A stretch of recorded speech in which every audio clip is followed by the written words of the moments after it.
तो आइए शुरुआत करते हैं बीतते हुए कल के टुकड़े नामक एक अधूरे प्रेम की कहानी, जिसमें दो पात्र अर्जुन और आयशा के बारे में बताया गया है। कहानी की शुरुआत कुछ इस प्रकार होती है। अर्जुन हमेशा मानता था कि प्यार जख्म नहीं देता, उसे भरता है। कभी आयशा की हंसी उसकी खामोश दुनिया में धड़कन भर देती थी। उसका साथ साधारण दोपहरों को खास बना देता था।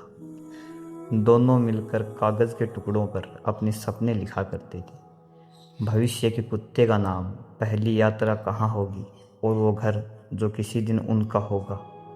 वही सपने उनकी गुप्त दौलत थी, मगर वक्त बेरहम होता। सबसे पहले आया फासला। नई संभावनाओं ने आयशा को कहीं और खींच लिया। फिर आने लगी अधूरे कॉल, अनसुने संदेश और वे छोटी छोटी चुप्पियाँ जो धीरे धीरे दीवारों जैसी बन गई। अर्जुन ने अपनी भावनाओं को कसकर थामे रखा। सोचता रहा कि कहीं प्यार दूरी को झेल सकता है। लेकिन एक शाम उसके शब्द आए, सख्त और अटल, मैं अब और नहीं रह सकती। अर्जुन की मानो जैसे दुनिया ही झुक गई। हफ्तों तक अर्जुन यादों की छाया में भटकता रहा।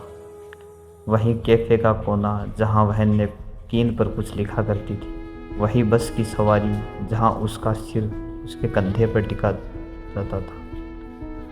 हर जगह अब भी आयशा की मौजूदगी थी और हर धड़कन उससे कहती थी कि कुछ यादें भूत जैसी होती हैं, वे जाती नहीं, बस ठहर जाती हैं। अर्जुन नाराज़ नहीं था, सच कहें तो कभी नहीं। उसके भीतर बस एक खामोश पीड़ा थी, एक कोमलता जिसे अब ठिकाना नहीं मिला।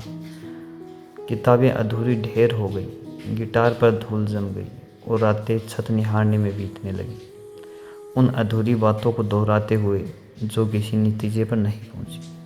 लेकिन टूटेपन के बीच भी कुछ हिलने लगा। प्रेम ने उसे तोड़ा, हाँ, पर उसी ने उसे यह भी सिखाया कि वह कितना गहरा महसूस कर सकता है। और इसी एहसास की नाजुक लौ में उसे अपनी ताकत मिली।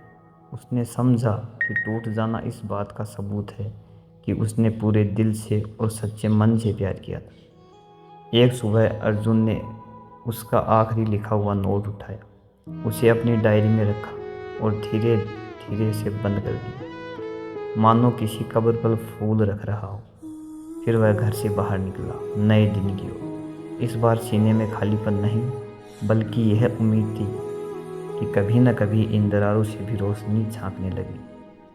और इसी तरह इस कहानी का पहला भाग संपन्न होता है। धन्यवाद।